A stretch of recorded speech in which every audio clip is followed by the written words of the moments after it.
Iliana, welcome. I'm so happy to have you here. As the youngest managing director ever hired by Accenture, you've really trailblazed. And not only that, you're obsessed with potted plants in one of the most intriguing ways I've ever heard. You're an amazing person. You're charismatic. You're bubbly. You're someone I've always enjoyed being around. Like 100% success rate of feeling great in your presence. Welcome to the podcast. Thank you. That was the sweetest introduction ever. Now I think I'm blushing. Can you just introduce me all of the time? It'd be such a pleasure. Just like put me in your pocket and I pop out. I'm like, hey. I now have a bottle, a new special perfume, the V introduction. Dabble, dabble whenever you're having a moment of doubt in yourself. Or like mist it around. Spritz, Yeah. spritz. Exactly. Yeah, there's so much I want to dive into in this time that we have. And I think one of the places I want to start is just if you want to give kind of a overview of who you are, what you're interested in. There's definitely some like really fascinating things we're gonna excavate, such as your AI twin and your fascinating lifestyle traveling the world. But great place to start is like, how did you get here? So I've had a really random life path and a very random career path. And you know the expression of life can only be understood backwards, but must be lived forwards? Mm-hmm. I think that that's a very appropriate quote. A lot of people define me as a multi-hyphenate, and it's one of the only ways to try to wrap your head around the variety of interests and the number of ways that I spend my time, both professionally and personally. Mm. So, professionally, I wear a couple of different roles. My primary function is at Accenture. As we mentioned, I was the youngest ever managing director hired, and we are a 750,000 person organization Wow. globally. Wow. We're massive. And so at Accenture, I'm the managing director and I run all of our North America innovation hubs Mm. and interfacing with our Gen AI studios in North America as well. So in that capacity, I'm literally working across every industry, Fortune 500 executives, including at the board of directors level, working across emerging tech domains and integrating the latest and greatest that's coming out from our venture capital portfolio and introducing them to the corporate clients, to what's happening in the broader ecosystem market. So that certainly keeps me very, very busy. And on top of that, I'm pretty involved in the venture capital world in a personal investor capacity, in addition to some of my personal passion ventures that I'm working on. So, just casually, no big deal. The way that most people spend their lives. Yeah. Lots to double click on there. What inspired you to take that path? Did you feel a sense of like, whoa, I'm making history right now? Or was it more just like, whoa, I like grinded, hustled, really blood, sweat, and tears arrived, and it just feels like the natural progression in the career? I knew I was stepping into a big role and I was less worried about, oh, am I setting a record for others? It actually didn't even occur to me in the moment how big of a milestone this was and record breaking for others. But at the time, I felt as though I was ready for the role. They were bringing me on to do something very, very specific. And I also felt simultaneously a lot of pressure on myself because I knew I was going to be a highly visible hire. And what motivated me, honestly, was the desire to not fall flat on my face. And I was genuinely really worried that I might fall flat on my face. And my original objective was, Iliana, can you survive the year? If you can survive the year, try to make it out to 5. And never did I contemplate that I would be at Accenture, fast forward, 7 years later. And I've realized that no, I can do this role. I'm enjoying this role and it's been really fun. But there were certainly days in the early moments where I wasn't sure if I was going to last a month. That's super interesting. How do you feel that you integrated into the different leadership responsibilities into the team? Obviously, being a young woman, and do you consider yourself a woman of color? I most certainly, I'm trying to detangle my earring from my jacket. This is what happens. This is what happens. Oh no. There we go. I'm detached. I do consider myself a person of color. I'm actually half Cuban, half Russian by background. People are often confused, but I am definitely very unique when I walk into a room, and I felt even more so when I was just starting out in the role. I'd walk into the room and no one looked like me. On the client side, on the internal side, and this was the case throughout the entirety of my career. Did I ever tell you the story about the golf club? Bring it on. Okay. I was once invited to speak at an all men's organization, just executive men who ran their own large scale businesses. And this org has been around forever. And I was coming in as their keynote. It was at the highest end golf course in the country. I walk in and I'm looking for my host. Let's call him Jim. And I'm looking at the sea of name tags, and this gentleman comes up to me. It's not Jim. And he says, "Ah, there you are." And then he proceeds to give me his coffee order in excruciating detail. Oh, God. And I'm on the receiving end of this. Like, what do I do?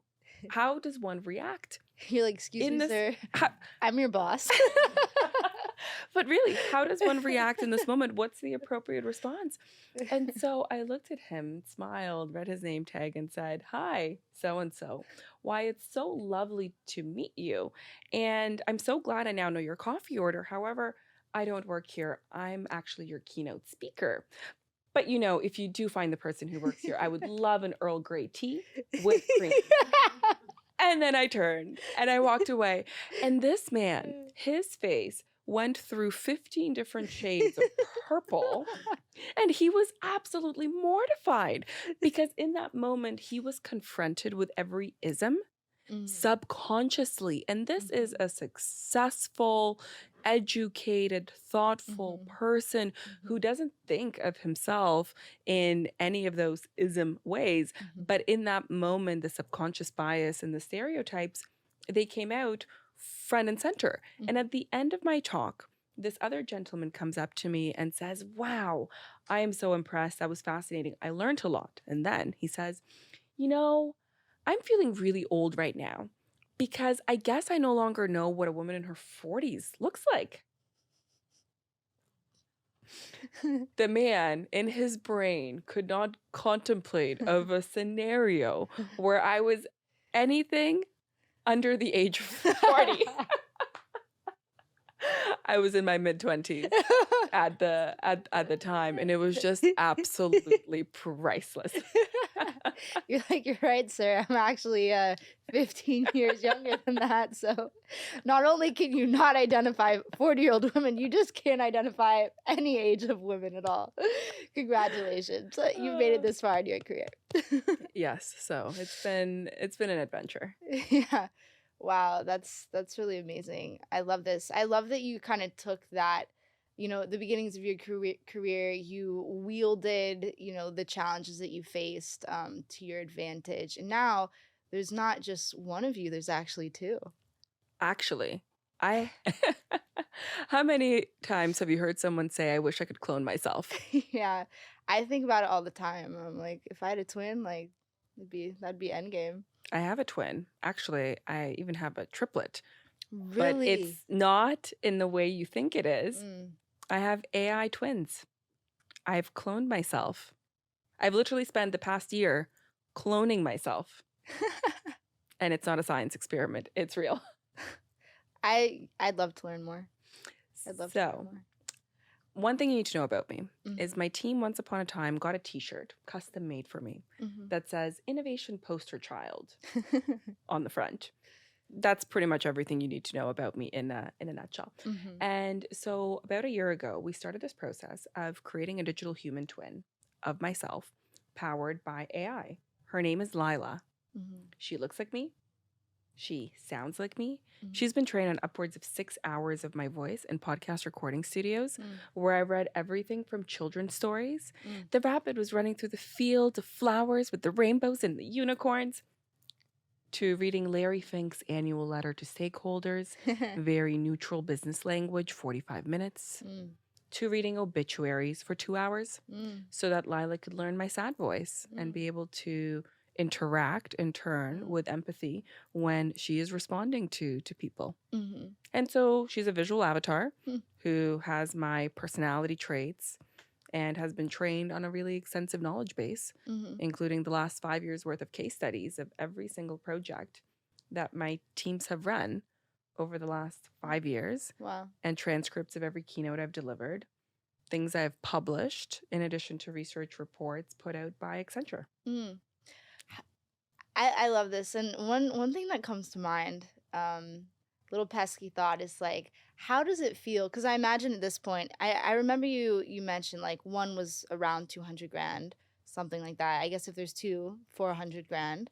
So how does it feel knowing you're adding such unique value, you're so unique that instead of just hiring two additional people to like learn you and become you and mold into you at those different, price points or, compensation points, whatever you want to think of it, they'd rather just clone you. They'd literally rather just clone you than hire someone to like, use their human brain to learn you and become you over time. How does that feel? Well, it's not a one-to-one equation because with the creation of a digital human twin like Lila, we're actually proving that there's an entire new type of worker that you can add into the organization. Everyone is familiar with part-time worker, full-time worker, contract worker, summer intern. Just adding more humans into the workforce, you train the humans. That's a well-trodden path. There's nothing new there. But what happens when your next colleague isn't actually a human colleague and it's an AI colleague? And how do you train that AI colleague? How do you interact with that AI colleague? And then you take this step further. What happens when your AI colleague has their own AI agent that they are interfacing with and agent-to-agent communications are happening? Do they need to speak in human readable, human understandable English? Do they need their own infrastructure? And the answer is yes. Yes, they do need their own infrastructure. And so this notion of having an AI agent in the workforce starts to raise countless possibilities. And so with me as that innovation guinea pig, we are actually experimenting with and pushing the envelope and figuring out what are the questions that we didn't even realize that we needed to answer. And so that's why it's more strategic for me to be the living, breathing example of an innovation poster child. That makes a lot of sense. I'm curious what surprised you about this process. I remember we were having this conversation probably in Costa Rica. Yes. And I think you told me that what surprised you at the time was how Lila would have her sassy moments. And I'm curious now that some time has passed and you've like integrated more into your workflow and into the way you're relating with clients and partners, have there been other emergent abilities you've seen in Lila? I've learned more about myself and what it means to be human as a result of having an AI digital human twin than I ever thought was possible. Wow. The day I realized that maybe I was sassier than I thought. Let me tell you that story. I'm in the office. I'm preparing to meet with the CEO of one of the biggest telecommunications companies in Canada. We're about to introduce Lila to the CEO. We are doing a dry run of a couple of the questions we are going to ask her. And typically, she waits until you've asked the full question. She stops, she thinks, and then she responds. Great. I'm holding the little microphone button so that voice activated. Great. I'm in the middle of asking her a question, and maybe I paused for a breath awkwardly in between, and she thought that I was done asking the question. So she starts to answer. In effect, my AI agent interrupted me and says, in response to my question of, hey, Lila, what do you think about blah, blah, blah? Her response was, so my name is actually pronounced Layla, not Lila. And then proceeded to give me the rest of the response to the question. Wow. I was flabbergasted and at a loss for words. And anyone that knows me knows that I am never at a loss for words. And I've never been happier to not be alone in a room as I was in that moment. Luckily, I had 2 of my tech guys in person with me, and some of the team were on the line. And in that moment, everyone stopped and they looked at me and they looked at her and they looked at me. And no one said anything until I said, guys, she can't hear you unless we've activated the voice button. Didn't really reassure them. So then I continued to give them instructions saying, can we please reprogram her? Let's reprogram her so that she knows her name is pronounced Lila, not Layla. That was by intention. And can we also reprogram her so that she's not as sassy? I'm really not that sassy. Silence from the team. Crickets. And I was like, oh, wait, am I actually that sassy? And they just nervously smiled and looked away. I was like, wow.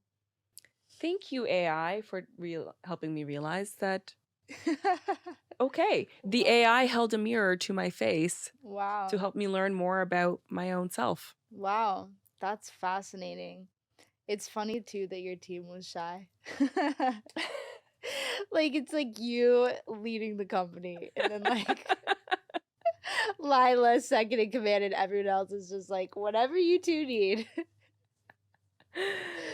Wow, Yeah. that's powerful. I'm curious if there's been any other interesting emergent abilities that you've noticed.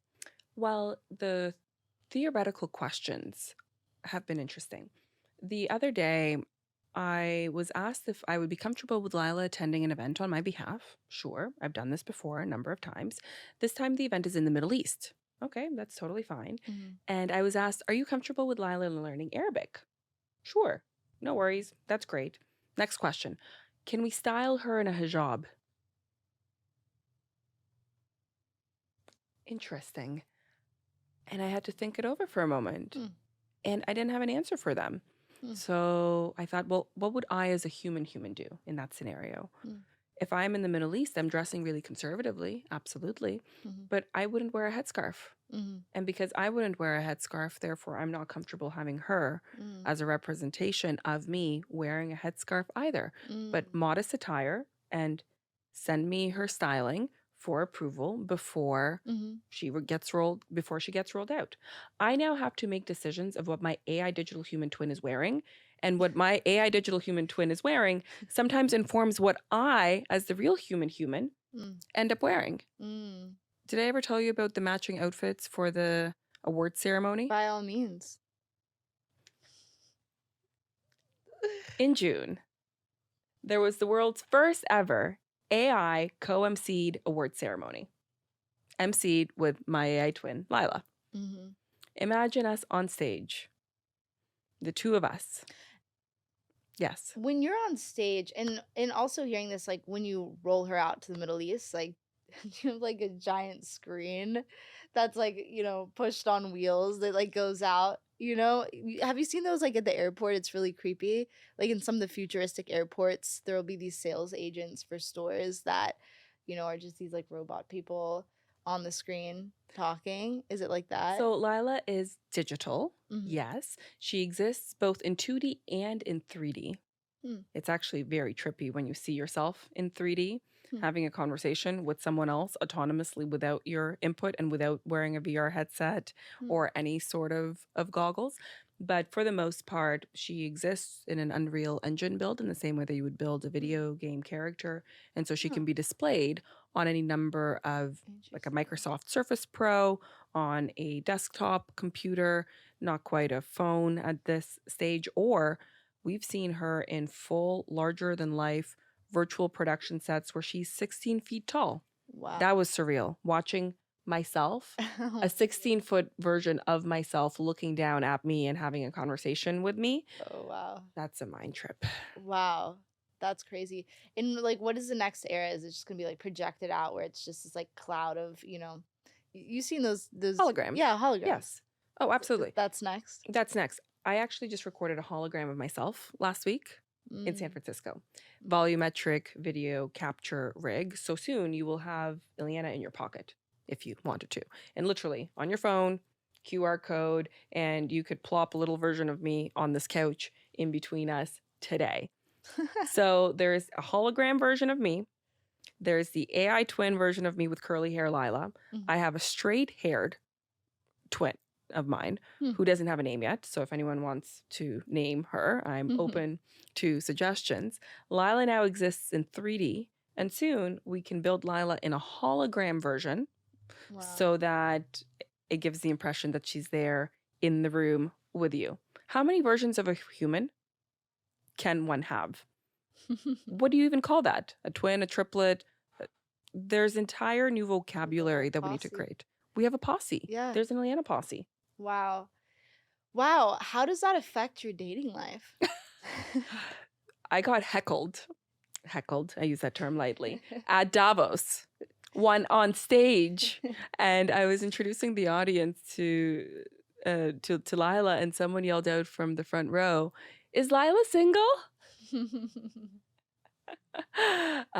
All jokes aside, I do know a man who happens to have an AI bot of himself. He made an LLM named after him, and we joked, and it wasn't that far-fetched that perhaps our digital humans should just go on dates on our behalf because he was busy, I was busy. Could you imagine? Wow, I just had the most interesting thought. Because oftentimes, like, we're in the world, we're dating, we're learning, we're iterating, whatever.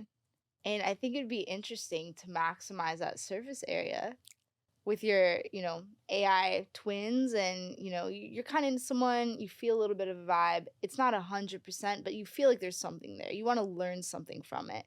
So deploy your twin to go date that person, pressure cook it in a simulation, and then get to the inflection point of like, okay, this isn't working and there's some kind of friction. What is it?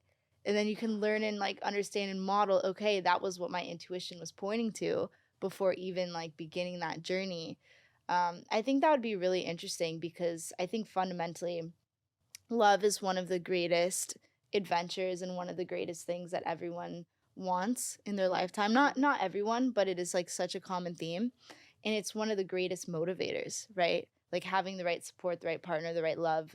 It's just such a catalyst, such a powerful foundation to do things from, to be in that kind of dynamic. And I've only seen it a few times done well. Like maybe I could count the amount of times on two hands of people that like are genuinely truly in love, have committed to each other, have like grown over time, still very passionate, chemistry still there. But when I've seen it, it's been so transformative. Like the amount of energy and just like creative power that can come from that kind of dynamic. So yeah, speaking to that, I'm curious, like obviously you've done so much in your life. You're such a fascinating human. I imagine, you've traveled the world, you've been in so many different networks, you've like such great exposure. Are you in love? I'm in love with life. And I think this life is a really beautiful, precious thing. And we don't spend enough time appreciating the adventure that it is. We don't spend enough time getting to know ourselves. We don't spend enough time trying to understand what makes us tick, what we want, what makes us happy. And I think that those are all really important prerequisites to then also be in love with another person. So yeah, but I'm in love with life. That's amazing. Yeah, I think so. A curiosity that I have for you, and I think other women share this. Like they see women who really blaze a path in a certain career, and they become so busy and all these things, and it can be very difficult to find like the right fit. Like the more unique you become, the more bespoke, that fit is with the right person. And yeah, I'm curious where your thoughts are on that. Like, do you feel like it's been more difficult to find someone that like really matches you, or do you feel like you're in that progress? Like, do you want to be in love? Do you want to have a family? Do you see yourself balancing like the career with like, a traditional, married life or family life of some kind? Like, how do you envision that for yourself? If I've not had a traditional career, if I've not had a traditional life, what suggests that I'm going to have a traditional romantic relationship and traditional, rest of life? The past is not always a predictor of the future, but in some cases, it's a pretty darn good predictor of where things are likely going. Fair. And so for me, I'm very happy with the life that I'm leading. I know who I am. I'm comfortable with who I am. Mhm. And I look forward to eventually organically meeting someone who Mm. feels the same way about themselves Mhm. and about me. Mhm. Life is short. Why create a watered down version Mhm. of yourself simply for the purposes of dating? If Mhm. you're not going to be happy with that watered down version of yourself that shows up to that relationship, Mhm. what suggests that 15 years later, 20 years later, 100 years later, Mhm. because longevity is a thing, we're all going to live Mhm. a heck of a lot longer than we currently do, nothing. So you may as well be yourself today, and the people Mhm. that are meant for you, they will find you. Mhm. Friends are a great example. The friends that you bring into your life that are drawn to you, the best friends are the ones that you can be really authentic with. Mhm. And they knew exactly what they were getting into Mhm. when they got into that friendship. Why do we treat romantic relationships differently? Mhm. We also put way too much pressure on a romantic partner Mhm. relative to the fact that we're meant to have wide support networks where you have people that help you out through various aspects of, Mhm. of your life. I don't think it's fair to place all of these expectations on one person. Yeah, it's a lot. It's a lot. Totally. Yeah, that makes sense. So I hear you saying that you're passionately, fiercely living your truth, enjoying your life, and you feel that things will come at the right time, and if it works out to have a family, you'll do it in a way uh that is analogous to the way you've done everything else. You'll do it in your own way, and if it doesn't, you'll just continue to be yourself and make those choices accordingly. Exactly. Yeah. Exactly. You know what I want to bring back? I want to bring back the art of matchmaking. Hmm. Think of it. Every week, how many times you get a ping from someone saying, "Oh my God, you need to meet this person. You are going to be such great friends. You're going to be such great business collaborators. Go make Mhm. something happen." How often does that invite and introduction extend to a romantic pairing? Never. Why is that? Mm. Why are we so afraid of putting our necks out on the line to suggest like minded people to get together? And it's cultural. In Mm. some cultures, it's your job as a community member is not done until everyone in your community has been match made with others. Mm. In North America, I would really love to bring that back. Hmm. How would you like to do that? You have any suggestions? Just start. Just Yeah. tell people, hey, introduce Yeah. each other to each other. Exactly. And Can you reduce incentivize it? you can Gamify incentive it? you can absolutely gamify it. I heard of a man, I think he was in South Korea. He built a website, essentially a dating profile website for himself, and said, "Anyone who introduces me to my future fiance, here's a $10,000 reward." Mm. Which is brilliant. Mhm. You pay finder's fees for business deals. You pay recruiter placement fees Mm. for finding you your next executive. Why wouldn't you pay someone a referral bonus for the Yeah. person you're going to spend your life with, which arguably is one of the biggest, most important financial investments of your life? Period. Honestly, as you're saying this, I'm thinking about, like, absolutely, I think that's very interesting, and I'm just thinking about the vulnerability of putting that out there, and also the vulnerability of revealing what it is that you actually want. Like, I feel like I would feel almost uncomfortable being like, "Okay, anyone watching this, I'm looking for, a man, preferably Jewish, between, like, this height range, like, these specs, these preferences, whatever," because, like, I wouldn't wanna be judged and made seen like, "Oh, well, if she likes that, then that means she doesn't like this, and therefore her beliefs are X, Y, and Z." And like, I think that I think that maybe there's like a very vulnerable element to people actually revealing what it is that they want in a very bespoke way. And that fear of judgment or being misunderstood, or like, as mentioned, the focus on one thing implying like a dislike of something else that may have like reputational damage or whatever. Like, yeah, that I think, is potentially something that inhibits people from just being like very blunt and asking for what they want. But the flip side is no one can read your mind. Yeah. And until they do, you have to tell people. Otherwise, how is anyone supposed to know? And you don't have to give them every item that's on your wish list, but the high level parameters. Do you have your profile ready? Here, You let me want to take lead the way? Let me take out my notebook. Yeah. For anyone watching this, like, Iliana's looking for this. I'm looking for that. I legitimately have a notebook. You do? Of course I do. Okay. I What are some of the qualities on there, characteristics? And do you feel like that's the best way to go about it? Because, like, I fundamentally believe, life is this blend of logic and magic, and I try to, like, exist at that intersection, but I do believe parameters help, Mhm. but it's just, like, not falling victim to too much of that astringency. Because, like, I do meet people who they've had their checklist, they want, like, their partner to look a certain way and do a certain thing, blah, blah, blah, and then they end up in these relationships where the packaging looks really great, but there's no there's no Mhm. real, like, genuine, like, chemistry, and, like, the longevity of that isn't sustainable. Oh, I So, agree. like, how to balance that Success out? is when preparation meets opportunity. Mm. I think that applies professionally. I think it also applies in your personal life as well. I agree. The checklist mentality is obviously leaving a lot because you don't account for the serendipity. Mm. But doing that values inventory Mhm. and thinking about the characteristics that really matter and adding to that list and refining that list and taking things off of that list Mm. over time is important. It's not so much about the physical packaging and specific attributes, but it is very much so about values. Mm. I respect that. I appreciate that. I got you. You send me that over later, and I'll Okay. think in my mental All database, right. like, who All I right. can intro you to. I think, honestly, as I was saying earlier, come to New York, spend a few months. Like, everyone says dating in New York is the worst.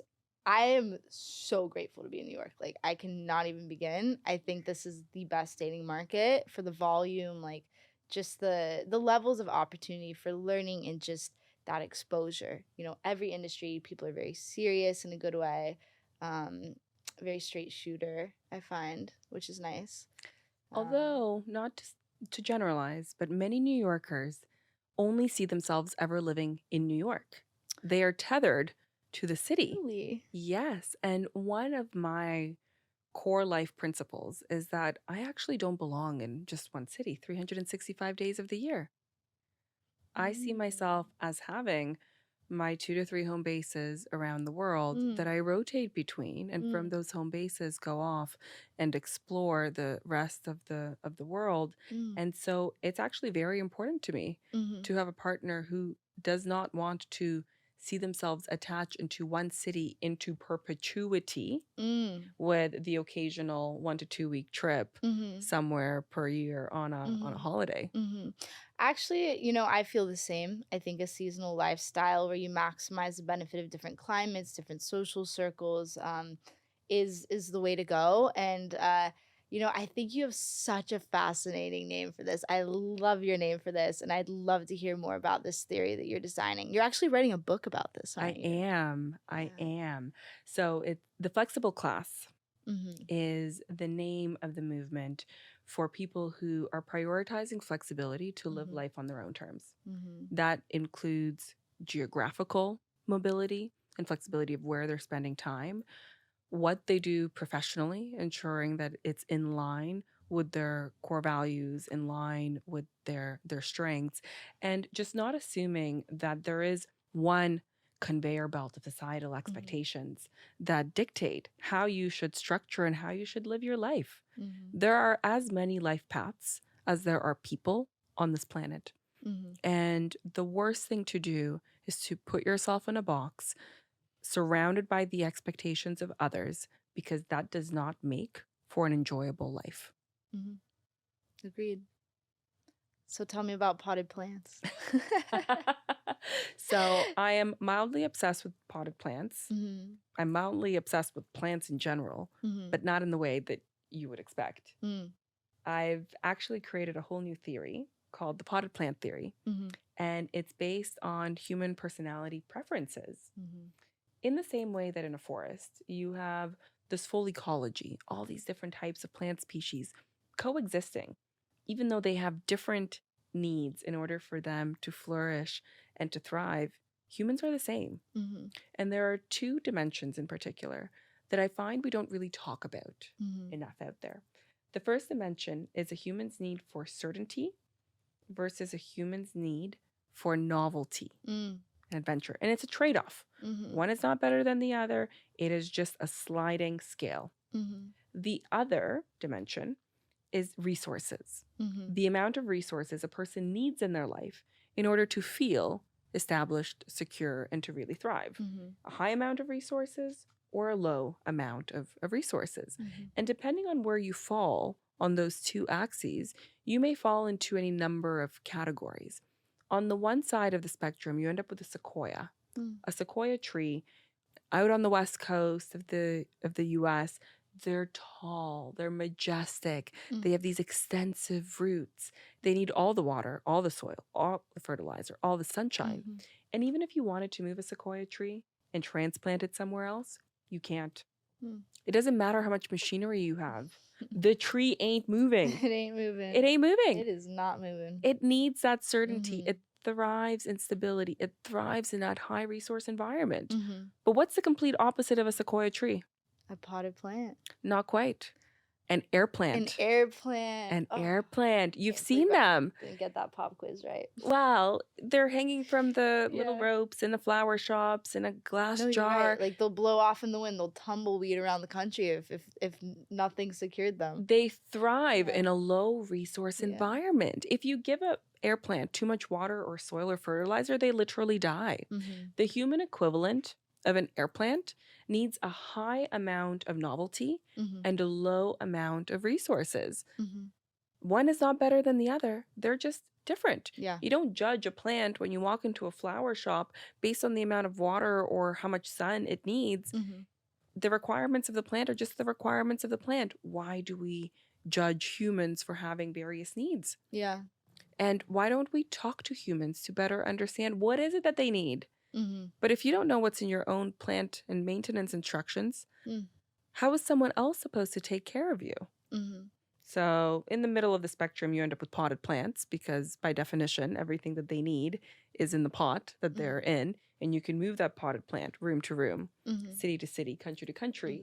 And the potted plant doesn't skip a beat. And then finally, you have maple trees. They're smaller trees, but you can move them once, twice, 3 times in your life, assuming that you are working with an arborist, a tree specialist, and all the conditions are just such that tree can absolutely take hold, root, and thrive in that new environment. So depending on where you are on the spectrum, this has implications for your dating life, implications for the workforce and the types of roles that people would be a good fit for, geographic mobility implications.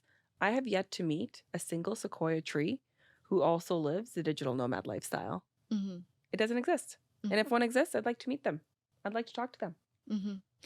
Yeah, I definitely I see it, and I think it's very interesting to identify that. There's a whole wave of people who have started exploring remote lifestyle, remote work, especially post-pandemic and during the pandemic. And I'm curious how you imagine bundling your theory into something that would be valuable to these people beyond just creating systems for their own self-awareness.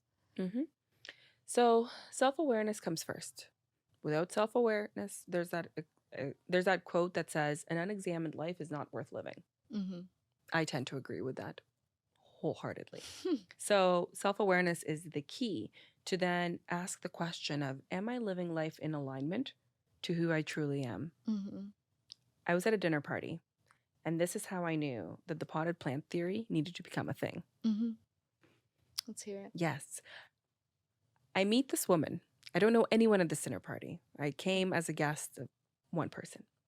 We get to chatting. 10 minutes later, I mention this potted plant theory, and we part ways. I had completely forgotten about this conversation. The end of the night rolls around. She's still at the dinner party. I thought she had left. She comes up to me, and she grabs me by my elbows. So imagine how physically close she has to be to grab me by the elbows and says, "I just needed to thank you." Oh, wow. I'm like, "Thank me? For what?" She says, "Our conversation is the most insightful conversation I've had all year. Thank you for helping me realize that I'm actually a potted plant, but I've been living as a sequoia tree my entire life. I need to go home now and drastically reevaluate every aspect of my life to figure out how I can live more in alignment to who I truly am." Goosebumps. I still get goosebumps when I talk about the story because it's made me realize that there is an entire generation of trapped potted plants Mm, out there because the world historically was really only designed to support the lifestyle of a sequoia. mm, We didn't have the infrastructure to enable other lifestyles. Imagine an explorer mhm, back in the 1500s, Columbus era. mhm, If you wanted to be explorer, you had to get on a boat and go on an adventure to the other side of the world where you're not entirely sure if you're ever going to come back home. mm. And that's a lot of risk that you're Yeah. taking in order to scratch that itch of novelty and adventure, Yeah, or just try to find a better life for your family. or just try to find a better life for Think your that I family. think a lot of the reasons were not very sexy back then. Exactly. Nowadays, it's like, yeah, let's move to the West Coast for fun and see how it is. And back then, it's like, let's move to the West Coast because everyone's starving. Yeah. Exactly. And so now there are lots of ways for people to scratch that itch for novelty that doesn't require you to be this Columbus level Hmm. explorer. And with technology, we have the ability to build lives that make sense for us, Hmm. that are customized for who we are as people, as opposed to force fitting ourselves into a box just Hmm. because society says this is what we expect. Yeah. No, I think you make a really valid point there. And I'm very excited to see what you do with this theory, this book, how you bring it to life. Hopefully, make a social club and community alongside it. So people, similar to us and many of the other individuals out there that share this vision for their life can connect and unite, and maybe there will be some matches made in the process. I do have like something that came to mind. Speaking of societal systems and just the way that things are, I'd love to get your perspective on this specific thing. As you know, I'm very passionate about understanding, what does female empowerment mean? What does a modern woman mean empowered and feeling good about her femininity, and feeling authentic? And I'm curious how you feel about oftentimes in society the woman that is glorified as the ideal woman is the beauty queen, the actress, the model, the entertainer. And I've seen it time and time again. I went to, Jeff Bezos's campfire. I went to so many of these different like bespoke gatherings, and I would see that the actresses, the models, they would be in premium placement throughout the gathering. I've been to events where, the highest profile men always surrounded by the models. There may be beautiful women there who are also tech, finance, other industries, but they're not placed, they're not given those same opportunities. So, how have you personally navigated like adding this very unique value to the world, being yourself in your career, and kind of dealing with the elephant in the room that like you could be such a distinctive person doing so much, but maybe you won't get that placement. Maybe you won't get to sit at the table with Jeff or someone else. And maybe you could have all these AI twins and solve all the world's problems. Thing we know, climate change is figured out and world hunger is figured out. But at the end of the day, it's like that focal point of society tends to still always be on the women who are most beautiful. How do you make sense of that? There's also a flip side to it, Mm-hmm. which is sometimes you're in a room based on your brains, and someone will make an assumption as to why you're in the room, and it has nothing to do with your brains. Mm. I was once in a limo heading to an event, and people in the limo had gone around introducing themselves, and I had gone and introduced myself as well. I was having a conversation with someone else, and this man overheard a portion of the conversation, misconstrued it, and turned to me and made a comment along the lines of, "Why don't you leave some of this finance stuff for Mm. the men and stick to your role in entertainment?" He Mm. used more flowery language. Hmm. He had assumed that I was there as essentially an escort. And I had the really Please do. awkward situation of having to put him in his place. Like, actually, I don't know if you heard me when I was introducing myself, and reiterated some of my credentials and reminded him that no, no, no, I was there at my own right. And he went bright pink because he obviously did not listen to my introduction Mm. and realized that he had just made a major blunder and put his foot into his mouth. So, yeah, this funny scenario where there's almost like no winning, Mm, but I think the way we combat it is by continuing to showcase a variety of role models. mhm, It's hard to become what you can't see. mhm, I strongly resonate with that quote. And I didn't realize just how much of an impact me existing makes in the world. But I was approached by a woman after an event that I spoke at, and she comes up to me and says, "Hi, you're not going to remember me, but the reason I am working at Accenture today is actually because I saw you speak at my university mm. 4 years ago. Wow. I was in the audience when you delivered a keynote." And she says, "Wow, I want to be like her." And so she oriented her entire university Wow. program so that Mm, she could pursue a career at one of the big consulting firms, mm, applied, went through the rounds, and started. And I was blown away. mm, And I've been told that on a number of occasions of, hey, it's so reassuring to see someone that looks like you in these mhm, boardrooms, on these stages. mhm, And I think that's how we can start to move the needle mm. and changing the narrative that, the only way to succeed is to shift into the entertainer type of The beauty queen, domains. yeah. Yeah, the queen domain. Yeah. Yeah, I agree with that. I agree with that definitely. And I think there's kind of an elephant in the room in a lot of ways.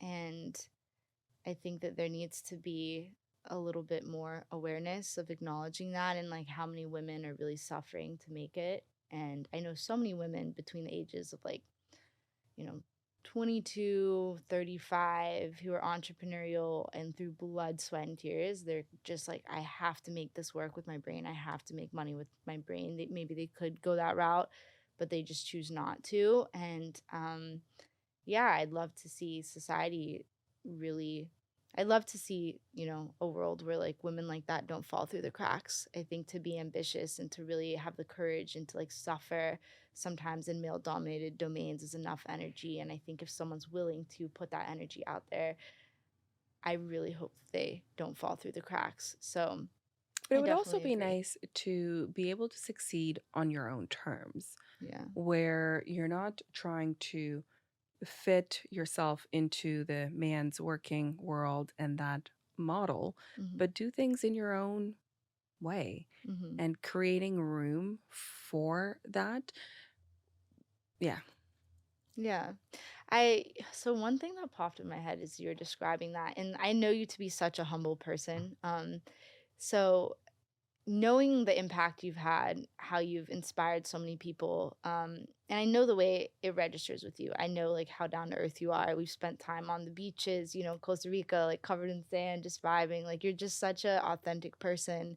And I've really appreciated being able to go from like, spending time in nature with you to like the top tiers of society where we're like so elegantly dressed and we're in rooms with, many of the individuals that we see on the news. And I really appreciate that spectrum in you. And one thing that I'd love to ask you for the listeners is what's underneath it? Like, what are some of the more unique elements of you, vulnerable qualities? Like, what are some of those like relatable elements of you that, people wouldn't necessarily see unless they really got to know you well? And like, what makes you tick? One thing often that surprises people about me is that I'm an introvert. Hmm, I love, that is surprising. I know, I love people. I speak on stages to thousands of people. Someone asked me how many people I've met in the past year, and I said, I don't know, maybe 1,000, maybe 1,500. And this person nearly fell out of his chair. I'm like, what? He's like, that's not a normal amount that I was expecting you to say. I'm like, well, you go to enough dinner parties, cocktail receptions, conferences, and you meet more and more. But by definition, as an introvert, I recharge on my own. Hmm, When I'm at home, wherever home is, because I'm a potted plant. You can move me anywhere and I'm mhm, totally fine. hmm, But I recharge in silence.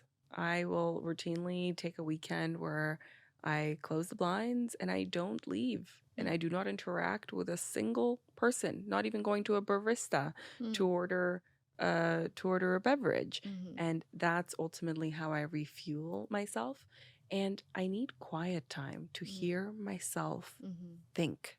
Mm. And I don't think enough people spend the time because it can be uncomfortable to sit in silence and just Let the dust see, settle. Yeah. let the dust settle, see what bubbles up. Who are you when no one is watching? Mm. Who are you when you have no external expectations Mm. and only your own internal expectations? Mhm. You need to spend that time with yourself. I do. And if I don't spend that time with Mm. myself, I get cranky. Mm. And I'm very rarely cranky, but when I feel myself wanting to be short with someone, I'm like, whoa, clearly I need some more alone time. I need to go Mhm. extricate myself and go Mhm. send myself to a cabin in the woods Mhm. for 3 or 4 days by myself. Mhm. Yeah, I think that's really wise. I noticed that too. It's like when you get caught up in this lifestyle of like this event and that thing, and you're launching this thing and that, it's just like being able to constantly swing from, I just imagine like a monkey, like swinging from tree to tree, like the next thing, the next thing. And I think the art of learning how to let the dust settle is something that it just yields such a momentous impact, and it really helps prevent burnout. It helps to prevent greater self-awareness, less reactivity, as you mentioned. And I think a lot of people wonder how to do that because we're all completely addicted to technology, and there's so many opportunities now to go out and like pick your adventure, whatever city Mhm. you're in, or wherever you want to be. There's so much stimulation. There's always something new to pay attention to, always something on the news that gets you stirred. And yeah, I'm wondering if you would have advice to anyone watching and listening, young women, like how to maintain that sense of integrity, especially while being pulled in different directions. The answer might be in my bookshelf. Mm. I took inventory of the books I've been reading over the past year, and I was surprised by some of the titles when you look at them in aggregate. Mm. The Art of Doing Nothing. Laziness does not exist. The Art of Gathering. Mm. Belonging. Mm-hmm. Letters to Strangers. Mm-hmm. And I realized I've essentially been reading books about humans, how we gather, and trying to uncondition myself from the never ending busyness that if you let yourself, that's how you end up on the hedonic treadmill. Yeah. And it's really hard to step off of it. But I've gone through burnout Mm-hmm. and I know what that's like. And I do not recommend burnout for anyone. My brain literally shut off. It was like your computer when it gives you the reminders of please restart, please restart, please restart. And you press the ignore button, delay, delay, delay. And then it goes, bam, that's it. Computer shuts down. No opportunity to save your work. You have been warned. Yeah. That is how my burnout felt. Wow. And it was, that's it. Brain shuts down. Because I know how painful burnout was, Mm. I want to avoid it like the plague. So therefore, I am intentional with spending that time by myself, doing the recharging, spending the time actually determining what are the priorities. Mm-hmm. How do you spend time against those priorities? Mm-hmm. Wow. So your dark night of the soul, if you could pick one, would you say it was burnout? Oh, yeah. How long were you just on that shutdown mode? And what did it do to you? And how did you navigate Accenture? Because I imagine your workload didn't stop. The way one of my girlfriends characterized it, I called her. Mm-hmm. And before I called her, the way I knew that I knew something had happened when I hung up the phone, a work call, 30-minute phone call. And I realized I don't know who I just spoke to, and I don't know what we talked about, and I don't know if I made any sense whatsoever. And I had my notebook, my bright yellow notebook next to me that I could have looked at for my notes, and I tried, but I looked and my eyes were going cross-eyed and blurry, and Oh, I wow. couldn't read. And I was like, okay, I don't know what just happened, but my brain, I think, just shut off. So I called my exec assistant and said, "Can you clear my calendar for the rest of the afternoon?" And her response was, "Are you okay?" I've never had a request like Mm. this. And my answer was, "I don't know. I actually don't know." So I hung up. I called one of my girlfriends talked to her for a couple minutes, and she says, Iliana, the words that are coming out of your mouth right now don't make sense. You sound like scrambled eggs. You gotta go do something about this. And what did you do? I tried to think about it, but it wasn't working because I couldn't think. Oh, wow. So shortly thereafter, I booked a flight to Paris, and I flew to Paris because one of my other girlfriends said, Iliana, you've been meaning to come out here and visit me for a while. It hasn't happened for any number of reasons. Just come. This will be a nice reset. It will help you recover. And Accenture was so gracious in this period and gave me the time and space that I needed to do the recovery. And it came on very suddenly. And there were weeks where I worked a handful of hours. And there were weeks where I was working 70% of my capacity. And we just adjusted as we went. And I am very grateful for the mental health support that organizations are starting to acknowledge, because mental health is real health. You cannot detach your physical body from your brain. They are one and the same, and you have to take care of both. So how long did it take for you to come out of it, and how do you feel now? I feel like a new version of me. I wouldn't say I went back to being the old version of me, because I think that version of me no A longer Lila exists. version of you.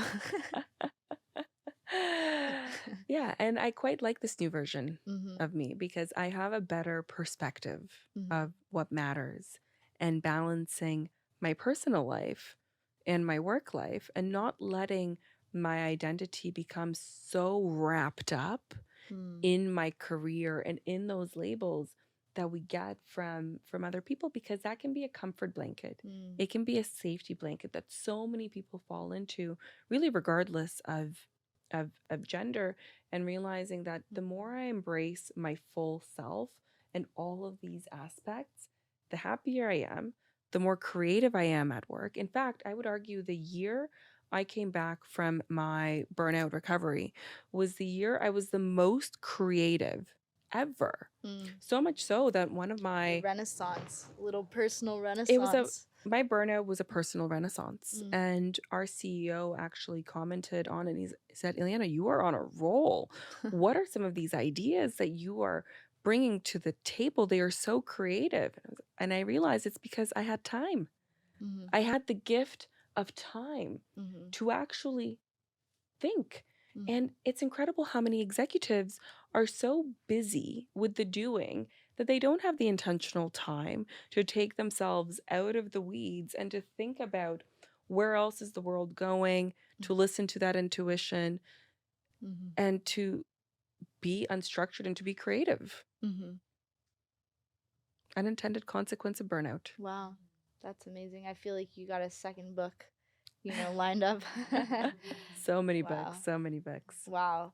Well, it has been such a pleasure. I appreciate you so much, and always excited to spend some quality time with you, whether we're in a city or somewhere very obscure.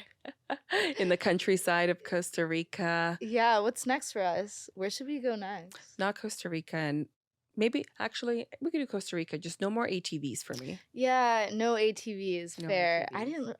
didn't like all that anyway. It felt like too much dust in the lungs. I nearly died, so yeah. Yeah. How's your body recovering from that? It's recovered nicely. Thank God for acupuncture. Yeah. Yeah. Wow.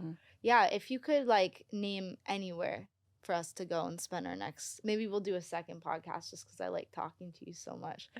If you could name anywhere we could go and film the second episode of your interviews, pick a place. You know where I would love to go back? Norway. The fjords in Norway. They are these otherworldly landscapes with the fog and the water, and it's just mystical and quiet, where you don't want to speak. You don't want to listen to music. You don't want the chaos and the sound from the rest of the world. You just want to exist. And that silence is beautiful. So I love that. maybe we do a retreat. I would love to do that with you. Absolutely. Little meditation, little Mm-hmm. thoughtfulness, some good food. Mm-hmm. I love being up high and looking out on like great expanses. I was very lucky to grow up in the mountains, and many spaces that I would visit or hike to had that viewpoint. I Mm-hmm. think there's something deeply therapeutic about just getting up high and perching. It's nature. Yeah. In the olden days of evolution, Mhm. if you were up high, you could look at the landscape and assess if there were any predators. Mhm. Therefore, when you hike, the reason you feel so calm after is because you have just told your subconscious that you Mhm. are safe. There is no predator that's Mhm. coming to attack you. So looking out over the horizon Mhm. on a regular basis has been shown to decrease your cortisol levels and to just make you feel calmer and Mhm. happier. Mm. Let's Go do it. outside into nature. Yeah, let's do it. Next podcast in Norway. Okay, in nature. Let's do it. Thank you so much, Iliana. It was so much fun. Always a pleasure.